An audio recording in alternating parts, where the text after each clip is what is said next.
Գյուրջան Կասկադ, հասանելի բնակարաններ 65 ամիս մարման ժամկետով։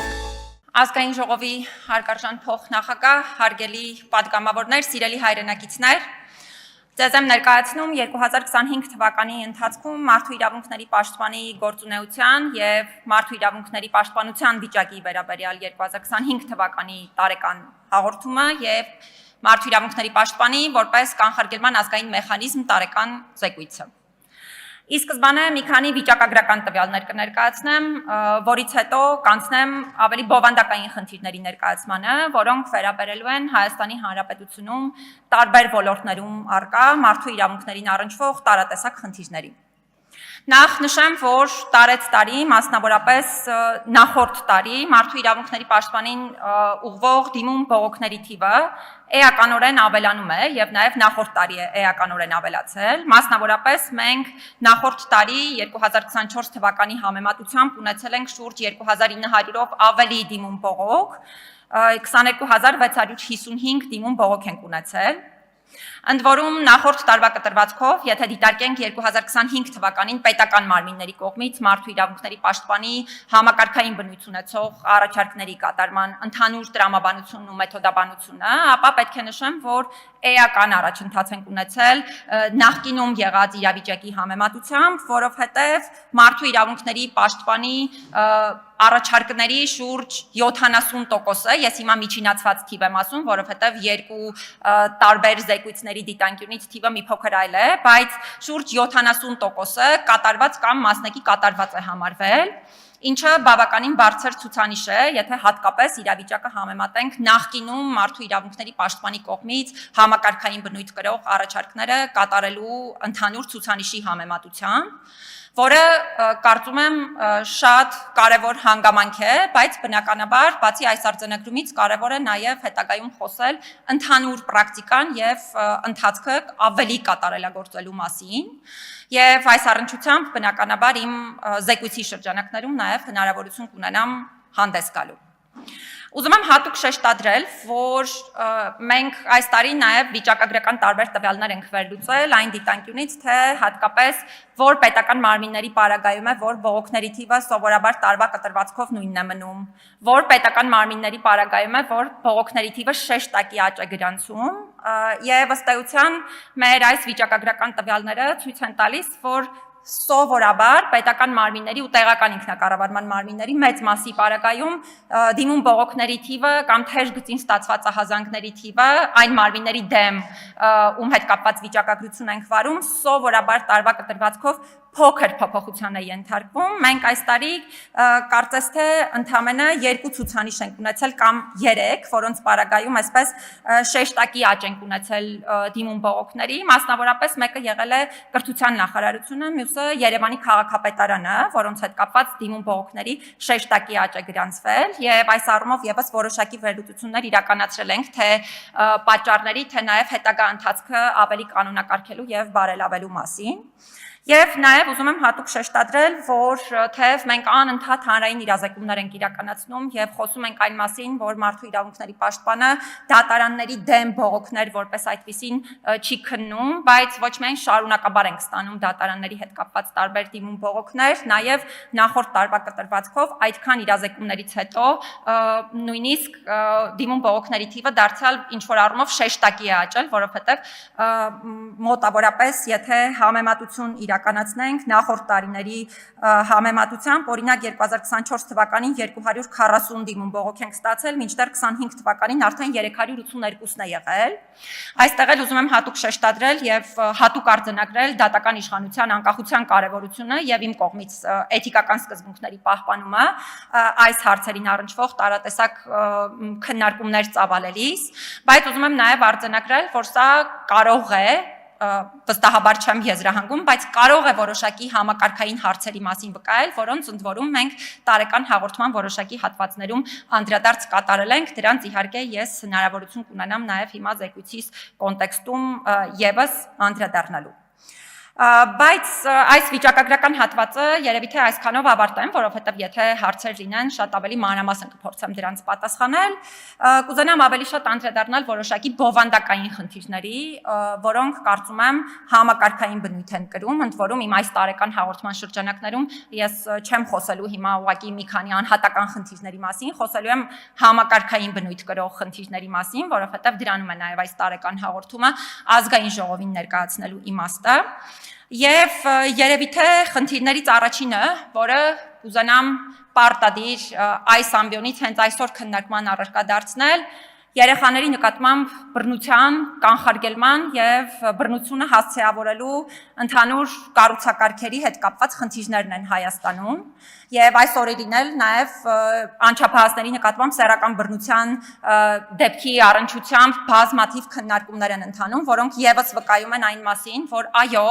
Հայաստանի Հանրապետությունում առկա է շատ մեծ խնդիր երեխաների նկատմամբ բռնության, մասնավորապես սեռական բռնության դեպքերը կանխարգելելու եւ հասցեավորելու հարցերի հետ կապված եւ այդ խնդիրներից մի մասին ես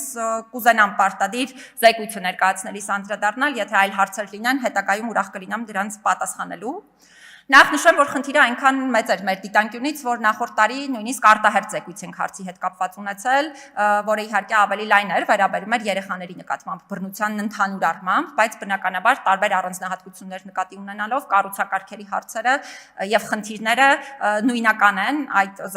ներողություն այդ զեկույցում ամբողջությամբ քննարկված եւ այս տեսանկյունից առաջին խնդիրը ընդհանրապես բռնությունը ճանաչելու հետ կապված խնդիրն է եւ հատկապես եթե սեռական բռնության դեպքերի մասին ենք խոսում սովորաբար թե մշտադիտարկման տարբեր այցերի թե մեր քննարկումների արդյունքում պարզ է դառնում որ օրինակ երբեմն կարող են ասել դե օրինակ մի ընդհանրապես հպում էր դա ընդհանրապես ինչ կապ ունի բռնության հետ կամ համանման այլ հանգամանքներ եւ սա վերաբերում է ինչպես ընդհանուր հանրային ընկալումներին, այնպես էլ երեխաների հետ աշխատող բոլոր մասնագետներին, հետևաբար նաև հետագայում սա անցում է կատարում, այդ թվում որոշ դեպքերում քննություն իրականացնող մարմինների ընդհանուր ընկալումների համատեքստ, եւ սա բնականաբար իհարկե չեմ խոսում անհատական այն կարևոր դեպքերի մասին եւ նաև լավ մասնագետների մասին, ովքեր բավականին լուրջ աշխատանք են ոլորտում կատարում, բայց եթե համակարգային դիտանկյունից նայենք, ընդհանուր խնդիրը բավականին լուրջ է եւ ընկալումների բռնությունը ճանաչելու այս ասպեկտը իրավունքների պաշտպանության եւ նաեւ կանխարգելման տեսանկյունից ունի շատ կարևոր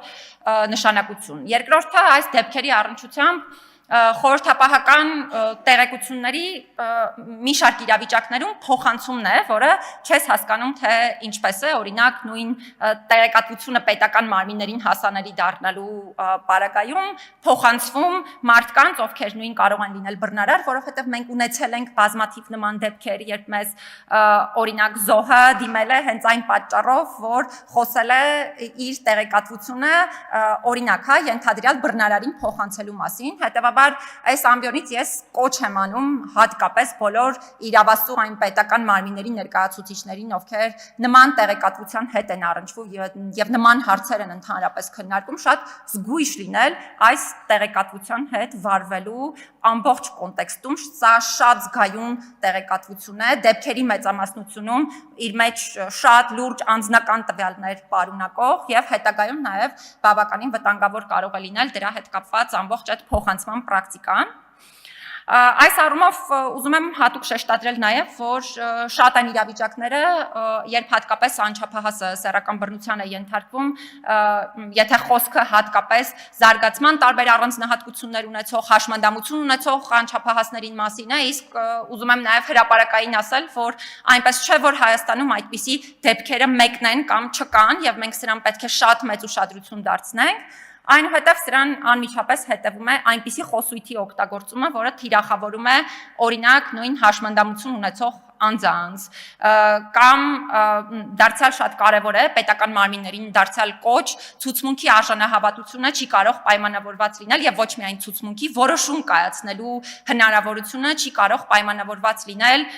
միայն անձի որոշակի զարգացման առանձնահատկություններ ունենալու, հաշմանդամություն ունենալու հանգամանքով եւ այլն։ Ու սա ցույց է տալիս նաև ըստ էության այն ամբողջ հիմնական խնդիրը, որը ոչ միայն մեր պետական մարմինները, տարբեր մասնագիտական համայնքներ, մասնագետներ ունեն նաև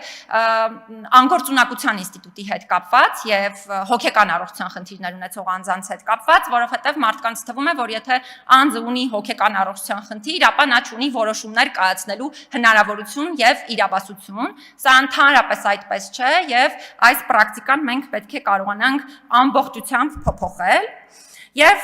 իհարկե այս գործերի քննությունն ունի մի շարք առանձնահատկություններ, որը պետք է մարմինները հաշվի առնեն, շատ կարևոր է, որպեսզի տիրապետեն այդ առանձնահատկություններին խնդիրները ճիշտ տրամաբանությամբ կանոնակարգելու համար, եւ այս բոլոր դեպքերի հետ կապված նորից պիտի շեշտադրեմ երեխաների անձնական տվյալների պաշտպանության խնդիրը, ընդ որում խոսքը միայն երեխաներին չի վերաբերում, այդ թվում նրանց հարազատների, օրինակ ծնողների հետ կապված դարձյալ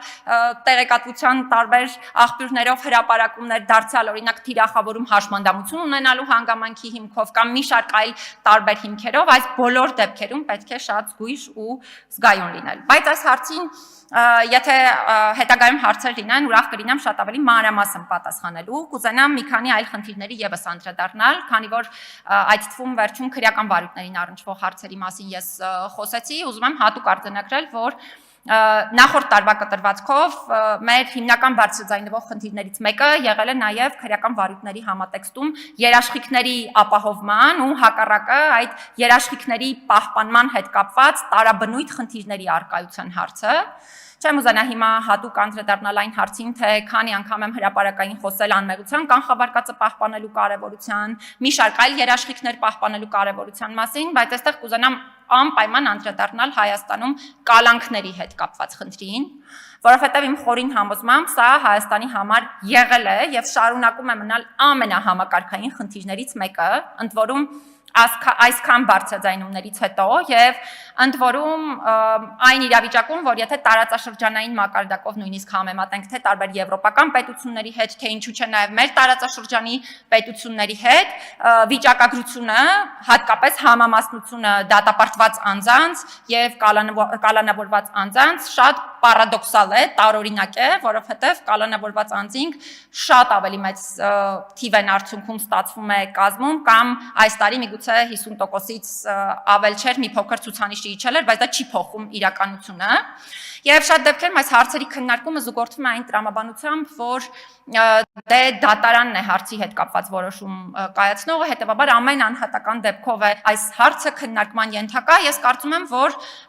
եթե մենք այսքան տարի, տասնամյակներ շարունակ արձանագրում ենք այս խնդիրները եւ այսքան տարի խոսում ենք այս խնդրի մասին,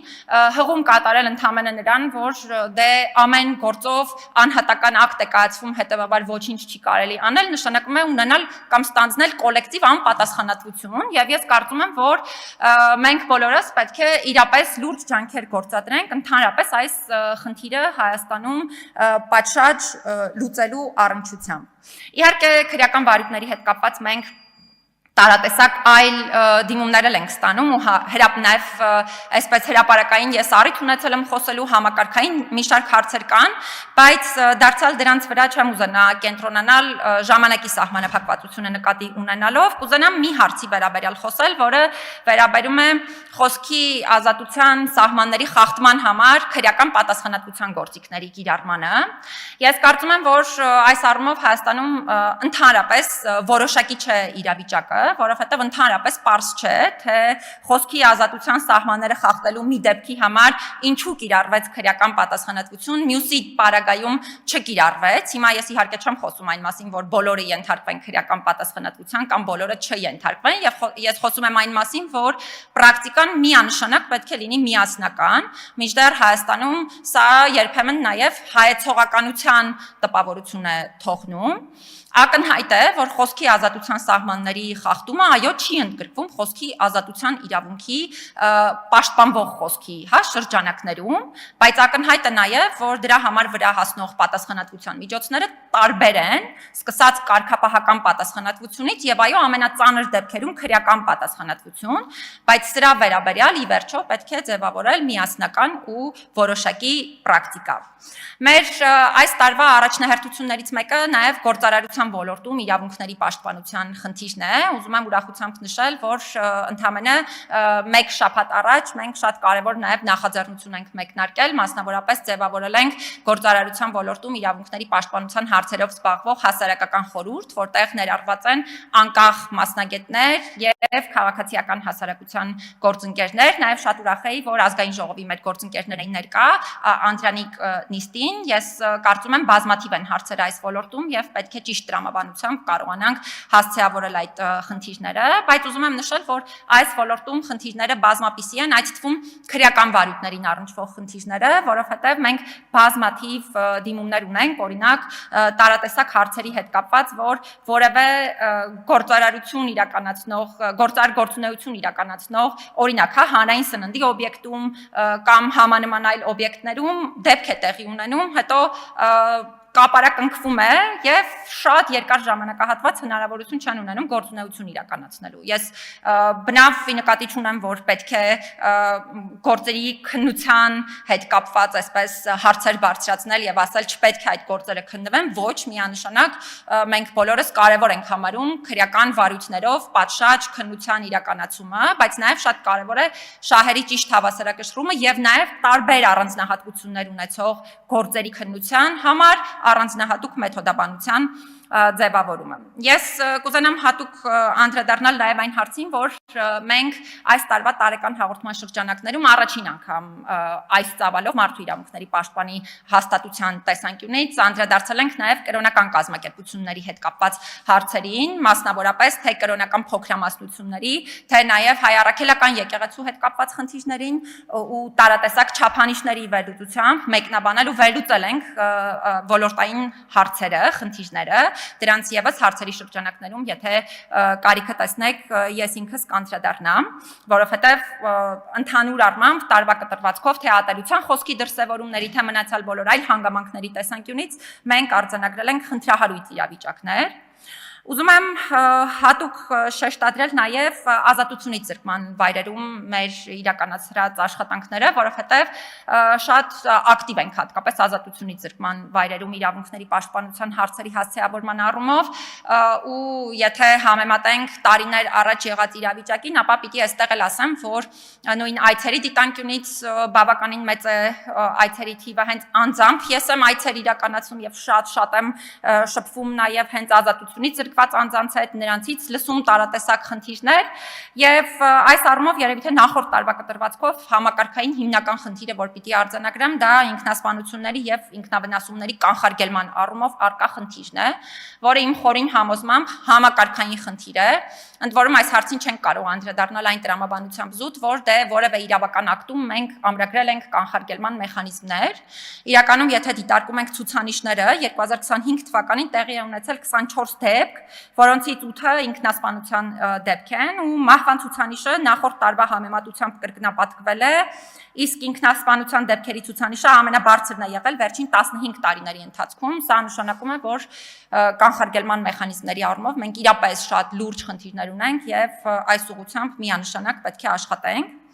Ահռելի ծավալ ունեն խնդիրները հոգեկան առողջության խնդիրներ ունեցող անձանց իրավունքների պաշտպանության ոլորտում, բայց ցավոք շատ դեպքերում ընդհանրապես ուշադրությունից դուրս են մնում, որովհետև բոլորս էլ հասկանում ենք, որ հատկապես հոգեկան առողջության կենտրոններում անձինք երբեմն, եթե օրինակ մենք մշտադիտարկում չիրականացնենք կամ այլ ձևաչափով դեպքերին չտեղեկանանք, շատ դեպքերում ուղղակի հնարավորություն չունեն խոսելու խնդիրների մասին։ Ուզում եմ հատկապես առանձնացնել ոչ հոժարական հոսպիտալացման խնդիրները, ընդ որում, եթե այսպես պրակտիկայի ընդհանուր ամփոփում իրականացնենք, երևի հիմնական խնդիրը կայանում է նրանում, որ մասնագետները Հայաստանում, ի նկատի ունեմ, եթե այսպես բոլոր մասնագիտական համայնքները վերցնենք, ինչպես ամենասկզբում նշեցի, ոչ այնքան պատշաճ տեղեկատվություն ունեն ընդհանրապես այս խումբ անձանց իրավունքների պաշտպանության առանձնահատկությունների մասին։ Նորից կրկնեմ, շատերը համարում են, որ եթե անձը ունի հոգեկան առողջության խնդիր, նա չի կարող որևէ տեսակի որոշում կայացնել,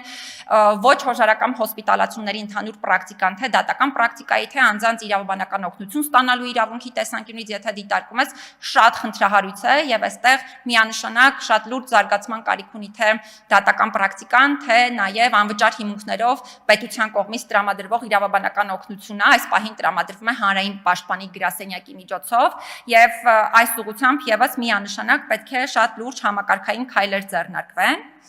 Եվ կուզենամ հատուկ շեշտադրել իրավահավասարության ու հակախտրականության ոլորտը, որը այո շարունակում է խնդրահարույց մնալ միանշանակ։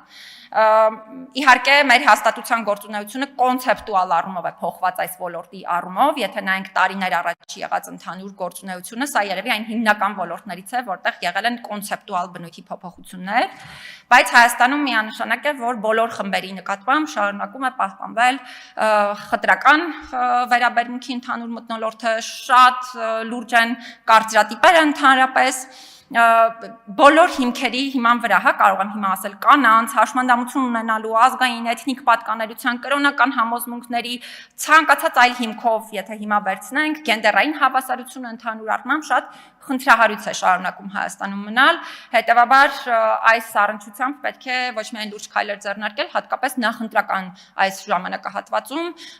նաև նկատի ունենալով մեր քաղաքացիական հասարակության գործընկերների հետ իմ բոլոր հանդիպումները եւ քննարկումները, հիմա այսպես ընդհանուր նաև կոչ եմ անում բոլոր քաղաքական դերակատարներին զերծ մնալ խտրական ու ատելության խոսքի օգտագործումից, այդ թվում իրենց քաղաքական ելույթների շրջանակներում, որովհետեւ սա առաջին հայացքից թվում է, որ դա քաղաքական խոսք է, բայց դա իրականում իրավական խնդիր է եւ շատ լուրջ հետևանքների է հանգեցնում եւ կարող է հանգեցնել։ Ես ուզում եմ հատուկ անդրադառնալ նաև իմ տարեկան հաղորդման ներկայացման շրջանակներում, ինչպես բռնի տեղահանված անձանց, այնպես էլ գտնվելու վայրն անհայտ անձանց եւ Ադրբեջանում ազատությունից զրկված անձանց իրավունքների պաշտպանության հետ կապված խնդիրներին, որովհետեւ սա մեր հաստատության գործունեության երևի թե ամենամեծ ծավալն ունեցող հատվածներից մեկն է ըստ էության։ Բռնի տեղահանված անձանց մասով հիմնական շեշտադրումս, որ դարձյալ կարևոր եմ համարում հենց ազգային ժողովի ամբիոնից իրականացնել, այն է, որ երկկողմանի, թե պետության կողմից, թե բռնի տեղահանված անձանց կողմից միանշանակ պետք է ապահովել այդ վերաինտեգրման գործընթացը եւ զգայուն պետք է շատ լինել ընդհանրապես բռնի տեղահանված անձանց իրավունքների եւ նրանց հետ կապված տարբեր հարցեր հասցեավորելու գործընթացներում։ Այս առումով ուզում եմ նշել, որ մենք պարբերաբար նաեւ փորձում ենք բռնի տեղահանված անձանց եւ տարբեր պետական մարմինների հետ հանդիպումներ կազմակերպել համատեղ։ Վերջերս կանանց հետ էինք հանդիպում կազմակերպել, որին մասնակցեց նաեւ սոցիալ նախարարը եւ սա շատ կարևոր հանդիպում էր, որովհետեւ տեղում բազմաթիվ խնդիրներ իրենց լուծումները հնարավորություն ունեցանք ստացած համարելու, բայց այս տեսանկյունից վստահ եմ, որ քայլերը պիտի միանշանակ շարունակական լինեն։ Ուզում եմ հատուկ անդրադառնալ Ադրբեջանում ազատությունից զրկված հայերի հետ կապված հարցին եւ հատուկ արձանագրել, որ Ադրբեջանում ազատությունից զրկված բոլոր հայերը պետք է ազատ արձակվեն անհապաղ եւ սա է հիմնական նպատակակետը, որը այս հարցի քննարկման կոնտեքստում որևէ առումով պետք է լինի։ Ես ուզում եմ հատուկ նաեւ անդրադառնալ այն հանգամանքին, որ իհարկե վերջին ամսվա կտրվածքով մեզ համար ոչ այնքան հասկանալի եւ բազմաթիվ հարցեր առաջացնող տարատեսակ իրադարձությունների շղթաներ էին տեղի ունենում, այդ թվում մեր հաստատության հետ կապված։ Ես դրանց չեմ ուզենա հիմա անդրադառնալ, որովհետեւ մենք աշխատում ենք մի վնասիր սկզբունքով եւ քանի որ անձինք այս պահին ազատությունից զրկված են, հիմա դրանց չենք անդրադառնա եւ հետագայում դրանց անդրադառնալու հնարավորություն կլինի, բայց ուզում եմ հատուկ արձանագրել, որ այո, այս անձինք պետք է ազատ արձակվեն, որովհետև դա է պահանջում այսօրվա աշխարհում գործող միջազգային ամբողջ իրավական արժեբանությունը եւ նաեւ խաղաղության գործընթացը, եւ այս փուլում նաեւ նրանց իրավունքները պետք է երաշխավորված լինեն ու դա պետք է իրականացվի միջազգայինորեն ճանաչված անկախ մոնիթորինգային մեխանիզմի առկայության համատեքստում, որովհետև հակառակ պարագայում բնականաբար ինչպես ցանկացած երկրում եւ հատկապես այս իրավիճակում, երբ անձինք ունեն կրկնակի խոցելիություն, բնականաբար իրավիճակը չի կարող լինել այնպիսին, ինչպիսին մենք կարող ենք օրինակ մի շարք այլ դեպքերում տեսնել, հետեւաբար անկախ մոնիթորինգային մեխանիզմները միանշանակ առաջնահերթություն են։ Եվ շատ կարևոր է նաև անընդհատ հասցեավորել գտնվելու վայրն անհայտ անձանց ու նրանց հարազատների իրավունքների հետ կապված հարցերը, որոնց մենք անընդհատ ռեժիմով ըստ էության պարբերաբար անդրադառնում ենք մեր գործունեության շրջանակներում։ Ես կուզենամ նաև անդրադարձ կատարել հատկապես երեխաների հաշմանդամություն ունեցող անձանց եւ այլ խմբերի առնչությամբ հաղորդակցությունը վարելու մեթոդներին, որովհետեւ նորից կրկնեմ, այստեղ պետք է լինել շատ զգայուն, հաշվի առնել մի քանի կարևոր հանգամանքներ, որոնք միանշանակ առաջնահերթ պիտի լինեն այս բոլոր խնդիրները հասցեավորելիս։ Այս տարվա կտրվածքով եւ նաեւ նախորդ տարվա արդյունքները հաշվի առնելով որպես ամփոփում երևի մի քանի պետք է հատուկ շեշտադրեմ, որ մենք սկսել ենք նաև հասցեավորել մարդու իրավունքների պաշտպանի հաստատության եւ մարդու իրավունքների պաշտպանի կարգավիճակի առնչությամբ իրազեկվածության խնդրին առնչվող բոլոր ասպեկտները, որովհետեւ սա նաև նախորդ տարի այդ թվում Եվրոպայի խորհրդում եւ մի շարք այլ միջազգային գործընկերների հետ համատեղ քննարկումներում դարձել է ոչ միայն Հայաստանի դիտանկյունից, նաև տարբեր այլ պետությունների դիտանկյունից իրենց առանձնահատկությունները հաշվի առնելով լուրջ քննարկման առարկա։ Ուզում եմ պարադոքսալ մի փաստ արձանագրել Հայաստանի հետ կապված, որովհետև ի տարբերություն շատ այլ երկրների, որտեղ հիմնական խնդիրները թե կարգավիճակի վերաբերյալ տեղեկացվածության, թե մարդու իրավունքների պաշտպանի գործունեությանը միջամտությունների հետ կապված սովորաբար արձանագրվում են գործադիր իշխանության, իրավապահ մարմինների, ավելի այդպես համանման դերակատարների կողմից։ Հայաստանում պարադոքսալ վիճակ է, որովհետև թե տեղեկացվածությունը, եթե վերցնենք օրինակ, բավականին ավելի բարձր է նույնիսկ գործադիր իշխանության համատեքստում տեղեկացվածությունը մարդու իրավունքների պաշտպանի մանդատի ու անկախության ու գործունեությանը չմիջամտելու կարևորության հետ կապված, քան մի շարք այլ այդ թվում անկախ մարմիններում եւ մի շարք այլ դերակատարների շրջանում։ Եվ նաև դարձյալ Եվրոպայի խորհրդում այդ քննարկումներից հետո համարում եմ, որ Հայաստանում էլ սա առաջնահերթ հասցեավորման հարց է լինելու եւ մեր կողմից էլ սրա ուղղությամբ արդեն իսկ մշտապես են տարվել աշխատանքներ, բայց շատ ավելի թիրախավորված եղանակով են սրա հետ կապված աշխատանքներ տարվելու։ Եվ ուզում եմ վերջում անդրադառնալ այն հանգամանքին, որ արդեն նշեցի, որ բավականին բարձր է եղել ցուցանիշը մեր համակարգային առաջարկները կատարելու հետ կապված, ու այս առումով հատկապես այս ցուցանիշը ավելի շատ ձևավորվել է այն մի քանի հիմնական մարմինների գործունեության արդյունքում, որոնք իրապես շատ արձագանքողական են եւ անընդհատ հասցեավորում են մեր բարձրաձայնած խնդիրները։ Ես կուզենամ հատուկ շեշտադրել, որ հիմնական իմ տեսլականը եւ մեր հաստատության տեսլականն այն է, որ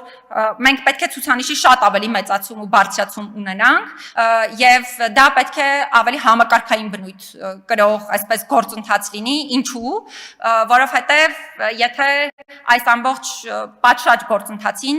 միանան մի շարք այլ մարմիններ եւս, ի նկատի այդ արագությամբ եւ այդ համակարգայնությամբ, ես կարծում եմ, որ մենք բազմաթիվ խնդիրներ լուծելու հնարավորություն կունենանք։ Իհարկե խնդիրները մի օրվա ընթացքում չեն լուծվելու, որովհետև խնդիրները մի օրվա ընթացքում չեն ձևավորվել, բայց առնվազն խնդիրների լուծմանը պետք է ցուցաբերել հայեցակարգային եւ համակարգային մոտեցումներ։ Իհարկե պետք է հատուկ շեշտադրեմ, որ այս առումով առաջինը բնականաբար կամքի արկայությունն է կարևոր, բայց բացի կամքի արկայությունից, որպես դրան զուգահեռ ու հաջորդ քայլ շատ կարևոր է հայեցակարգային լինել եւ պրոֆեսիոնալ լինել այս բոլոր լուծումները առաջարկելու համատեքստում, որպեսզի դրանք ոչ թե լինեն մեկօրյա լուծումներ, այլ լինեն երկարաժամկետ լուծումներ, տարատեսակ խնդիրներ հասցեավորելու նպատակով։ Եվ ուզում եմ շնորհակալություն հայտնել այն բոլոր գործընկերներին, ովքեր մեզ հետ տարվա ընթացքում շատ ակտիվ են աշխատել ու միասին նաև բազմաթիվ խնդիրներ ենք կարողացել հասցեավորել։ Քաղաքացիական հասարակության մեր գործընկերներին շատ մեծ շնորհակալություն պիտի հայտնեմ, որովհետև մի շարք ոլորտներում մենք մեր գործընկերների հետ կարողացել ենք իրապես շատ լուրջ ու զգայուն խնդիրների լուծումներ առաջարկել։ Երեկ էլ ես ինքս Շիրակի մարզում էի եւ այցելեցի մեր գործընկեր կազմակերպություններից մեկին, Ագաթ հասարակական կազմակերպությանը, որը զբաղվում է հաշմանդամություն ունեցող անձանց կանանց հետ կապված խնդիրներով, եւ կարծում եմ բազմաթիվ են գործընկերները, ովքեր գործընկերներ իրապես շատ կարևոր գործունեություն են իրականացնում ոլորտում արկա խնդիրները, բոլոր ոլորտներում արկա խնդիրները հասցեավորելու առումով։ Պիտի շնորհակալություն հայտնեմ այն պետական մարմինների գործընկերներին, ովքեր իրոք շատ արձագանքող ու թիրախային գործունեություն իրականացնող են եղել, այդ թվում մեր կողմից կատարված առաջարկները կատարելու առումով, բնականաբար պիտի շեշտադրեմ նաև ազգային ժողովի այն գործընկերներին, պատգամավորներին, ում հետ շատ ակտիվ տարվա կտրվածքով աշխատել ենք, եւ բնականաբար նաև մարդու իրավունքների պաշտպանի աշխատակազմի իմ գործընկերներին, ում հետ համատեղ ենք մենք ամենօրյա ռեժիմով, գրեթե առանց հանգստի օրերի եւ ժամերի իրականացնում մեր գործունեությունը։ Շնորհակալություն, ուրախ կլինեմ պատասխանել հարցերին։